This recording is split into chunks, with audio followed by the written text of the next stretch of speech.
So this week we're going to do a couple as many teshuvos as we get as we're able to do, but starting from Siman. Actually, I'm going to start from Siman Yud Aleph. Okay? I made a mistake there. I told you I was going to do Yud and Yud Aleph. I'm going to actually do Yud Aleph as a base. Okay? So, there's a question from 1976. Is it permitted to listen to the voice of a woman on the radio or by a record? Now, records are kind of passé now, but whatever electronic reproduction you have in mind, or not. Okay? So, this is something which is for many people very much halacha lemaisa. So it's interesting because I think he has an earlier teshuvah in the Yechaveh Da'at about this, at least in the Abiyah Omer, but this is, in Abiyah Omer, Chelik Av or Chaim Siman Vav, but this is a much shorter form than that one. So in the Masechus Brachos it says, how do we know that Kol Isha erva, that the voice of a woman is considered to be erva, is considered to be inappropriate revealing of herself? Shneimar, it says in Pasuk shiurim, Ki kolech orev umarech noveh, because your voice is pleasant and your countenance is an adornment. Yes. It's just an asmachta, right? Yes. Can't learn halacha of shiurim. What we're saying is that since it's one of the things which are praised by Shlomo HaMelech in a woman's beauty, so therefore it must be something which is potentially arousing. And then the Rabbanan made that. Right, the Rabbanan too, yes. And the Rambam and Shulchan Aruch write paskin this way, and the Rashba adds that it seems that from Maseches Kiddushin, that even when a woman speaks, there's a problem of Kol Isha erva, because it says there that Rav Nachman said to Rav Yehuda that he should send regards to the Rebbetzin in Yalta. In other words, Rav Nachman said to Rav Yehuda, you should send regards to my Rebbetzin, to my wife. Rav Nachman's wife, her name was Yalta. And he said, Rav Yehuda said back, no, I can't. Because Shmuel said, Kol Isha erva. Right? So what? So in other words, if I ask her how she's doing, she's going to respond. And that's Kol Isha erva, because they're going to hear her speaking. Right? So it seems from there that there is Kol Isha erva is not limited to singing, but it's also just conversation. So nevertheless, it seems that the Rashba says that that's only in when the topic of discussion is the how a person is, how she's feeling, she'ela shalom, inquiring after her health, and or responding to such an inquiry. Where in which conversation, before how are you was meaningless, it's possible that how are you actually had some affection involved in it, and there's also some sort of connection being made by it, and that would be considered to be prohibited because Kol Isha erva, but not generic talking of a woman. So it all depends then on the topic of the conversation. Topic of conversation is one which is enticing, so then Kol Isha erva would apply even to voice. If it's not enticing, it would not apply to voice. Define enticing. I can't. Every person's different. And that's the most difficult thing with this halacha. Whenever I speak about it, is that everybody wants somebody else to define it for them, and nobody can. And that way, the responsibility is on the person who defined it. I mean, isn't that how halacha is written? Anyways, it's always written under incompetent fools. No, Gemara, the Ritvan Kiddushin says famously about this halacha specifically, about all the halachas of arayas, kirvel arayas, coming close to women, that it all depends on the person. Okay? So you're saying that this halakha also applies to men as well, not just women, if it's enticing? No, it only applies to men, as far as we know. We don't think women find men's voices enticing. Were that the case, it would apply in both directions, yes. Okay? We don't find that, though? Evidently, the assumption is that it's not the case. The women who listen to women, but let's say, in the old days, in the 50s, when the women swooned, when Frank Sinatra sang or something like that, So it'd be also to listen for that to listen to Frank Sinatra, yeah. Okay? Women don't swoon and faint when people sing nowadays anymore. I don't know what happened to them. Okay, But I remember a while ago when The tall stop singing, Rabbi, that's what happened. first made me aware of this ritva. what?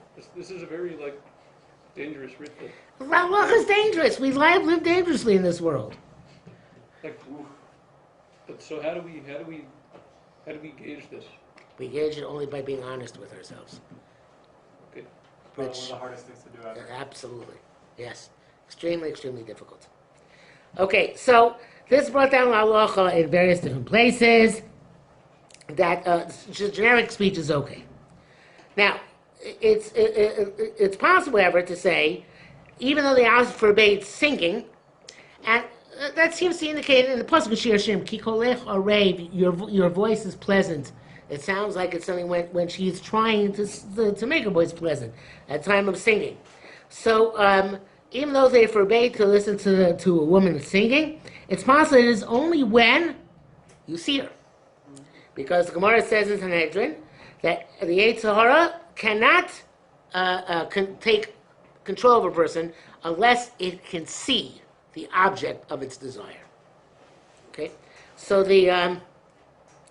and even though Gemara Chagiga says that the Yetzer Hara of rayos, of licentious behavior, can take control of a person, whether both in front of the other party and not in front of the other party. The Tosfos in Saita say that it means that if you once upon a time knew this woman, and you can remember what she looks like, then the Yetzer Hara can control you by hearing her voice, even if you don't see her. Even though you don't see her. 1 second. The Gemara says in kindness that anybody who said the words Rachav Rachav, which is the name of the famous prostitute who allowed the spies in to Yericho, so immediately he would have an emission. So there was once some poor guy in there Israel many years ago when I was there. He made a T-shirt which said Rachav Rachav. So they and I think they may have taken it off. Anyway, so the Gemara says, I forget who it says. He says, wait a minute, I tried saying Rachav Rachav and nothing happened to me. So the Gemara says, no, you have to know her and know what she looks like.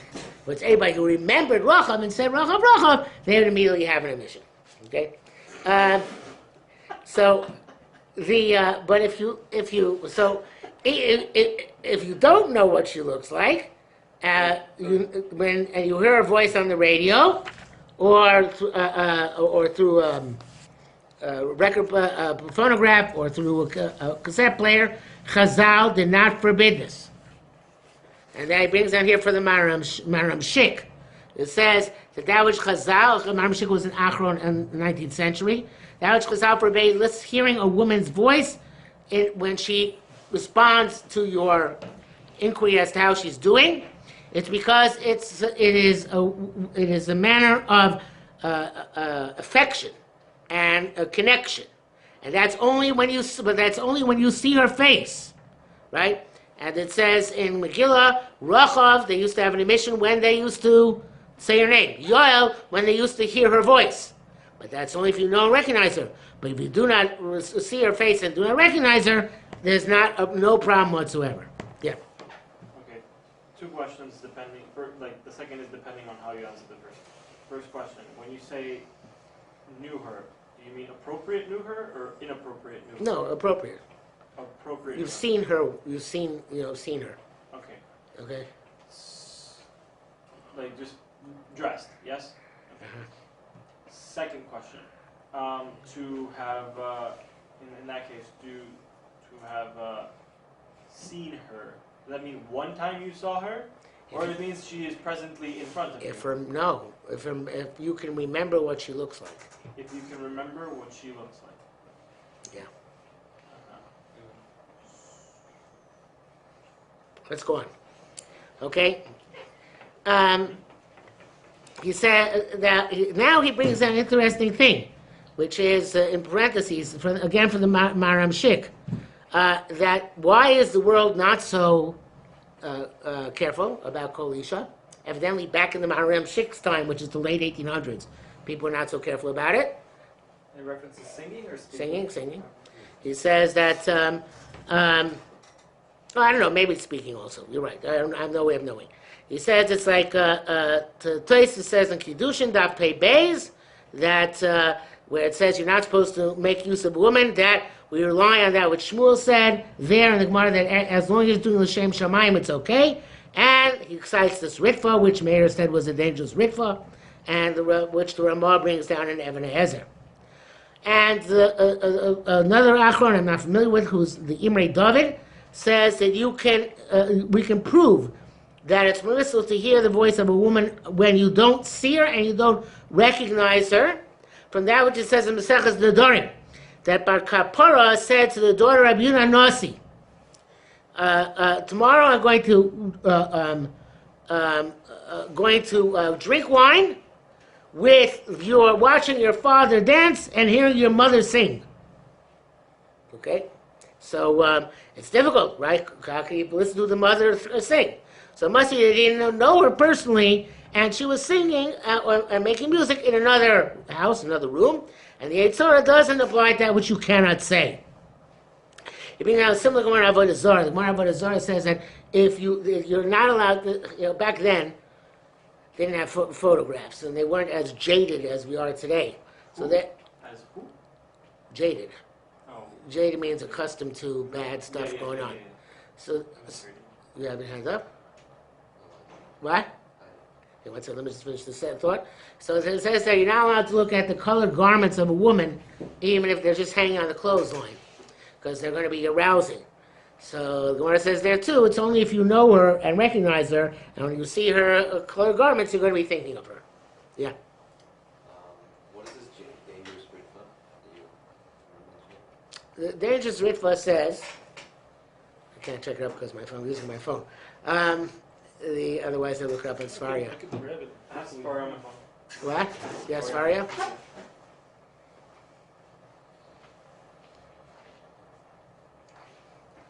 it's first up.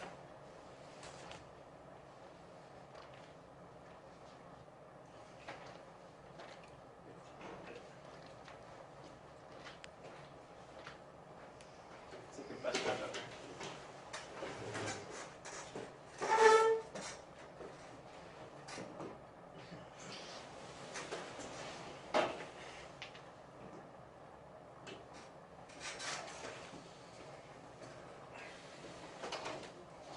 Maybe I think you can get it quicker than I can find it.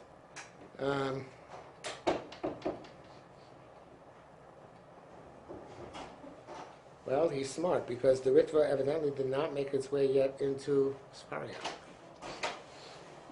The Ritva didn't make its way into Sfaria, so it's a good thing we had to get it.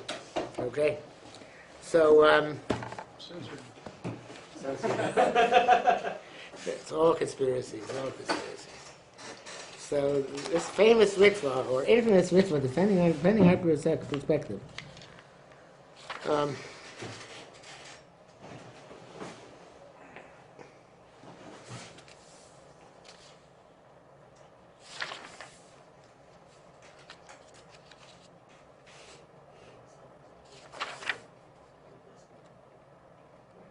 Okay, this last page of an Aleph, the last page on the in the Gemara, I think.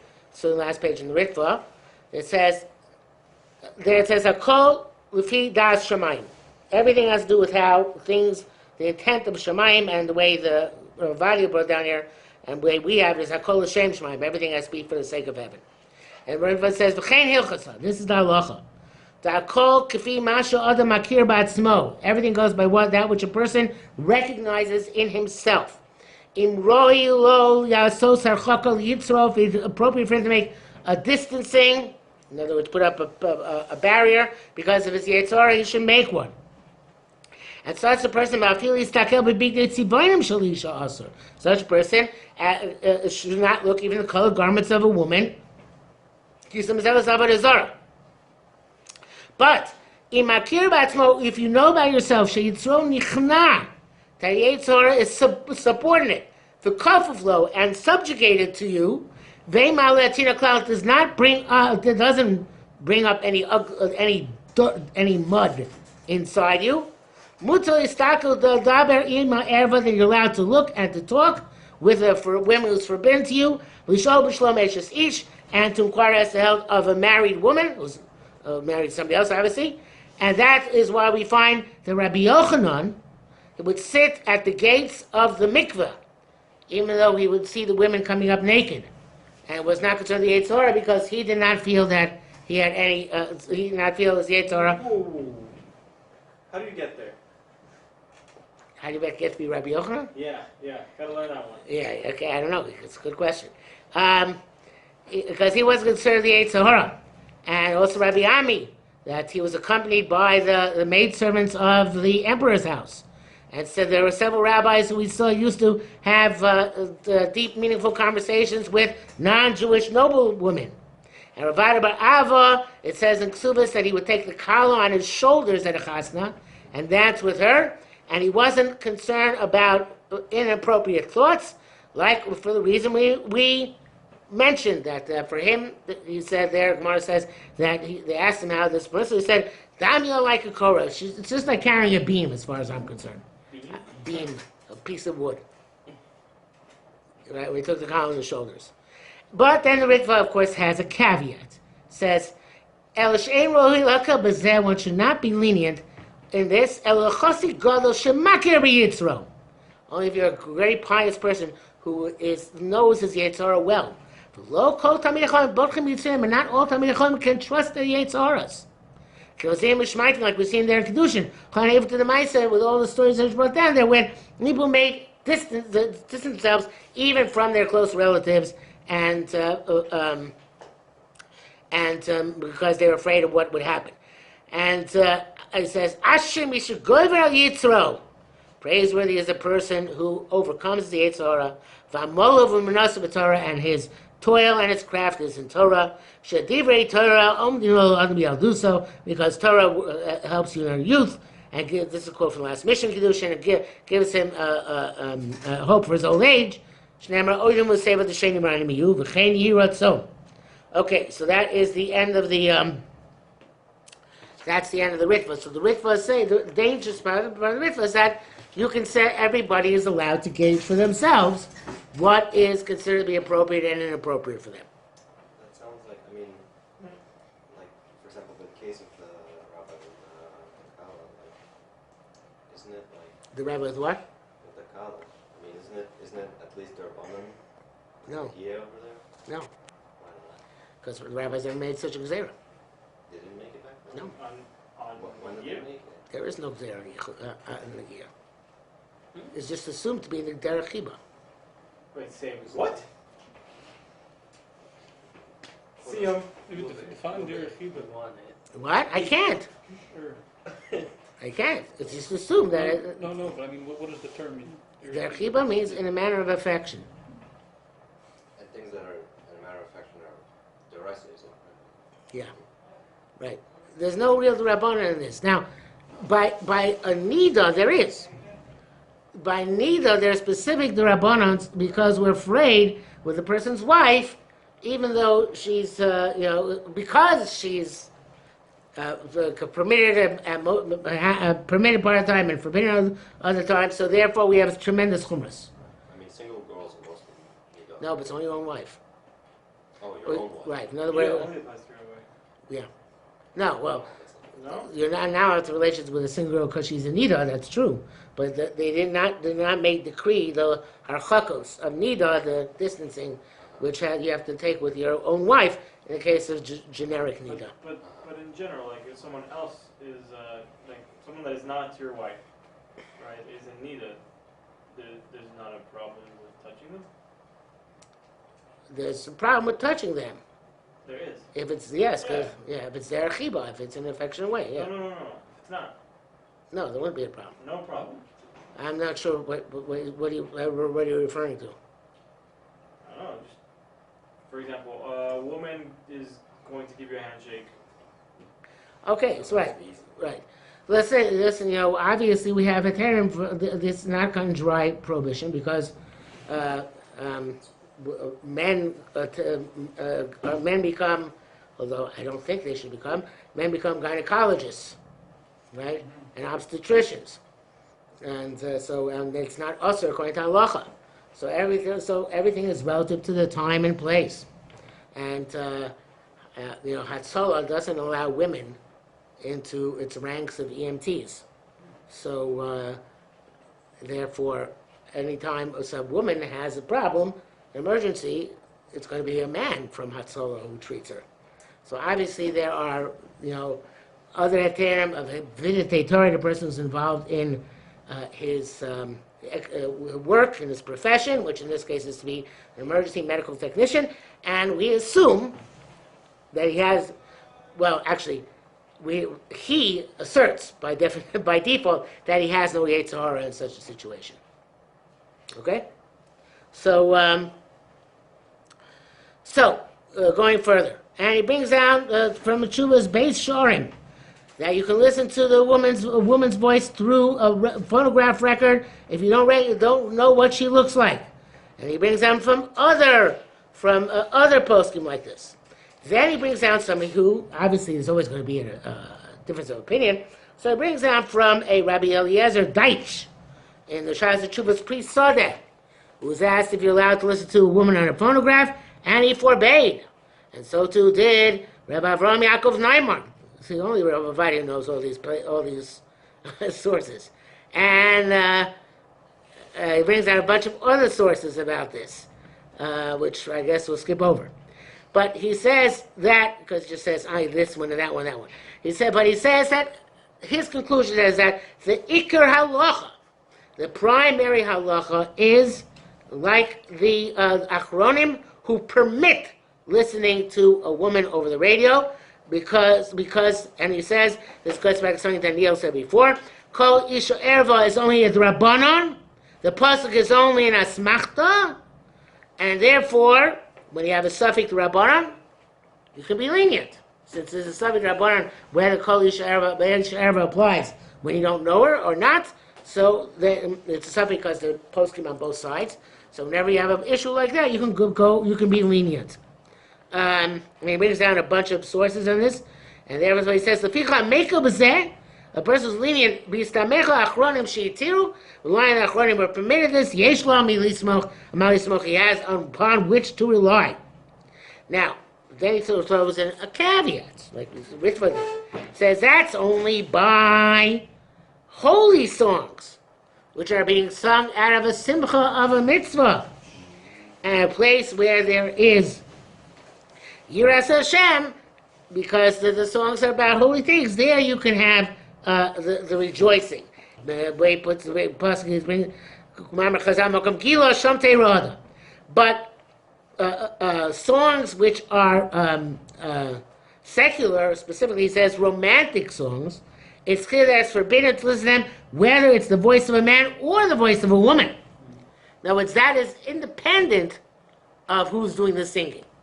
Okay, and the prohibition of this is very, very well is very well established. And he says, one second. Then he says only shiurei kodesh, and then he says somebody who's machmir upon himself, may he be blessed, because this is something where a person should be machmir on himself if possible.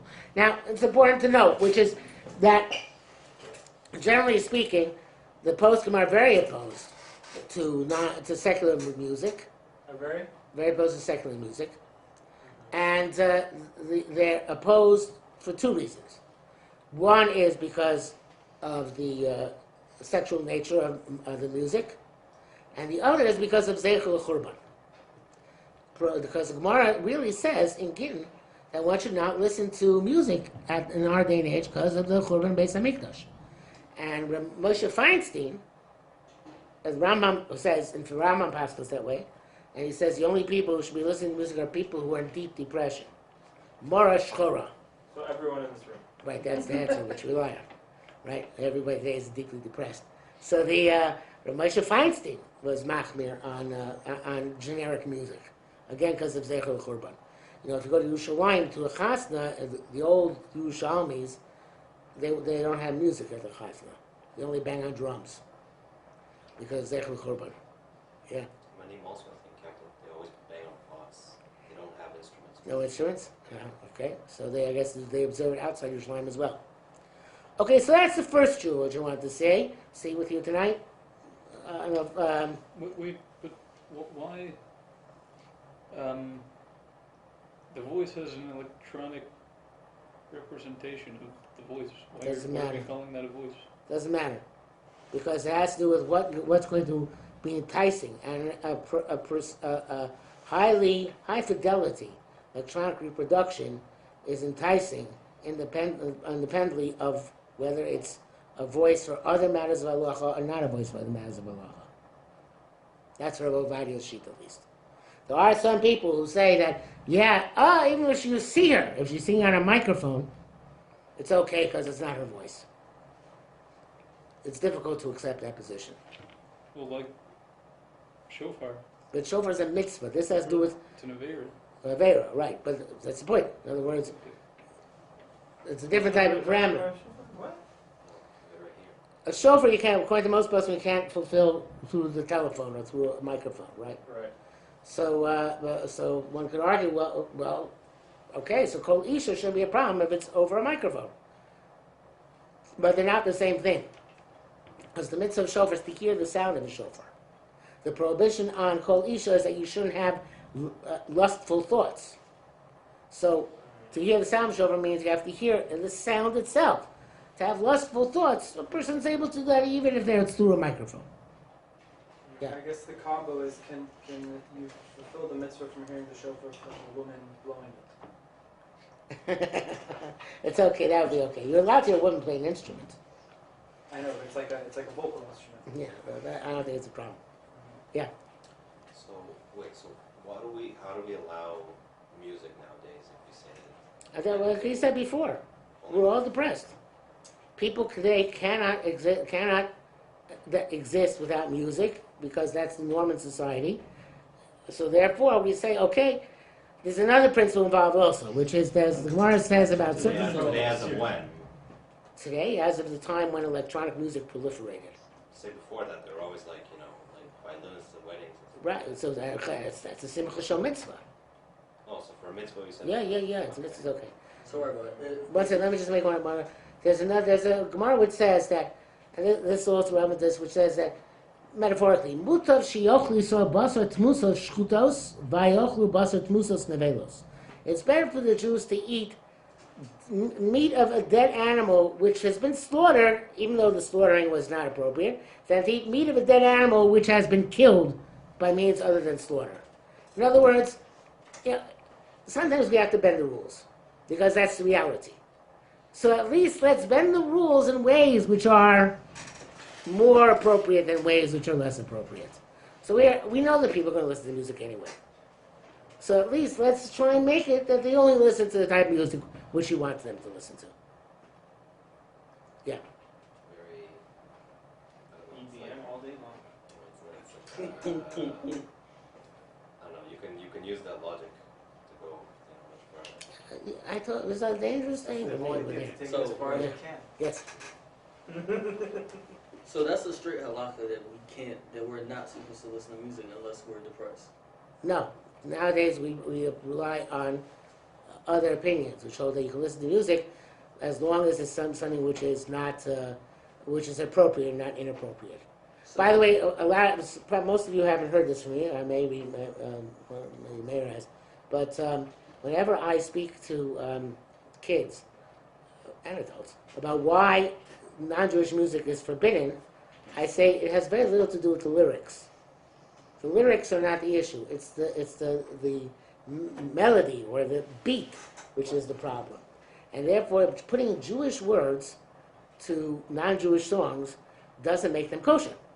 And I always bring the example of there was a rock song which is extremely popular in 1979 called Genghis Khan, which was made by a German rock group by the same name of Genghis Khan.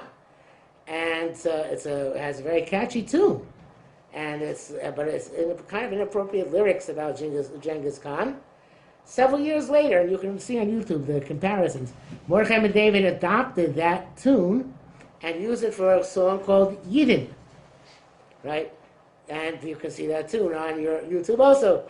And you can see people dancing to that at chasnas, and then in a split screen see people, or one after the other, see people dancing to the German rock song. So the question is what the melody of the song, I don't know if melody is the right term, but what the melody of the song provokes in you in terms of your emotion. Because music is primarily supposed, if not completely, supposed to provoke you emotionally and put you into a certain emotional state or frame of mind. So therefore, it's the type of thing which, if it's animalistic no matter what the words are. And if it's not animalistic, it's not animalistic no matter what the words are. What if there are no words? Same thing, right? It depends on what it is. That's why classical music, there are word gedolim who listen to classical music, because the classical music primarily appeals to the uplifting emotions, whereas contemporary music usually appeals to the more animalistic emotions. Now, I'm not saying this is, a hard and fast rule, right? But this is something which has to be taken into account much more than the lyrics themselves. Of course, nibble fast, nibble pet, but it's primarily what the nigun is, so to speak, that determines whether it should be asur or mutar. Yeah. There's so many examples of, from medieval times onwards, like Jews taking melodies and putting, our words to it. Like it's hard to say. Did you find a YouTube, the Genghis Khan YouTube? Yeah, that's what Like, Want to play it for us? One which goes from the Hasidim to the Genghis Khan. Did you find that? There's one which goes from Yidden to Genghis Khan. I can look that up. Yeah. Rabbi, do you see what I mean? Yeah. Like it's, What? it's just Yeah, so what? If you adopt the Marcier to Rachamani Zaken Limos HaMashiach, so then it's a stirring nigun, which is fine. Yeah, but do you see what the Marseillaise is about? It's about like, we're chopping off heads and blood is running through the streets and everything. Like that's the actual lyrics of the French anthem, right? So I know. Is that supposed to be like Yeah. Rosh Hashanah tune? I don't know. Like, I don't know either, but His hair isn't white here. He actually has like black hair. So No, that's the other one.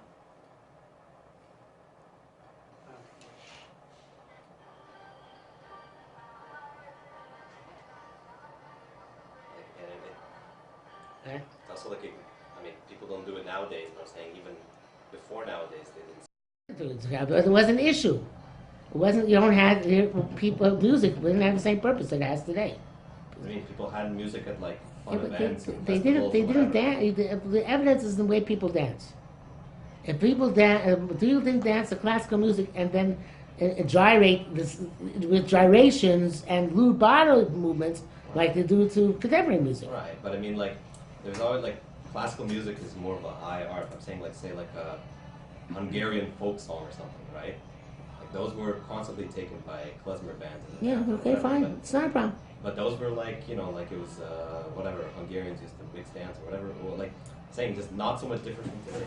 Again, everything depends on on the day. I proved this point about Yidden once to a friend of mine, now Choshev Rav in Chicago, and somebody else at pretty cool, right? Yeah, I was like, wait, what? I was in when I was learning in Yeshiva in 1979 Israel, so on the public buses, wherever you went, they were playing this Genghis Khan song. I was kind of shocked, a few years later, to hear Mordechai ben David singing it just with different lyrics. Anyway, but I wanted to, I guess, leave you the base for next week. It's about listening to women live singing holy songs, not just over the radio. But the point I want to make is that we had a chasna once, myself and my friend of a third friend. There's a moment in the Torah where this is. What? There's a passage in the Torah where the women. Yeah, but by Miriam. Yeah, So, by Miriam. yeah. So they were playing. There was a Rosh Hashiva, Rabbi Shechler from Chaim Berlin, who's when he dances, he's radiant, and he was dancing, and they were playing the Yidden song in the background. And I said to my friend, I said, look at the jarring contrast between his face and the music. It doesn't go together. And you can see the point. And that's a way of telling. And it's like the Ritva. Everybody has their own sensitivities. But I think that one has to be honest with oneself and not lie with oneself, which is very, very hard to do. Yeah, how far have we gone at this point? Like, comparatively, like a couple of generations back, I think the fall is a lot bigger in regards to being sensitive to all these topics. Like, there's certain things that I just, personally, I feel like a lot of things in my generation, like, how could I possibly be sensitive to these things when, like, we're pretty much ingrained into, like, culture? Right, of course. Yes. Like, it'd be very unrealistic to, like, develop these sensitivities from one day to another. Right. It's Right. not realistic. Right. And you Maybe might... dishonest. Right, and many of us, including myself included, if you grew up in America in a more open society, are not affected by things as much as somebody who grew up, say, in Israel in a more closed society. Sure. And that doesn't change. So, yes, everything is very subjective. Okay. So why is music forbidden on Shabbat if you have a leniency to rely on? Music's not allowed to play music on Shabbos. Right. Yeah, because there's a special prohibition in Gemara about using musical instruments, because it might break, you might come to fix them. So that's a specific prohibition. Nothing to do. The leniency of What? I think it's Tosafot that says, I think the Hasidim rule like that in today's time we're not experts in, you know what, that's clapping the dancing, sorry. Yeah, it's got to be an answer, right. Okay, so we'll leave the next shiur for next week. Thank you. Rabbi, I want to ask you a question about maybe like a modern day Pesach. That's it.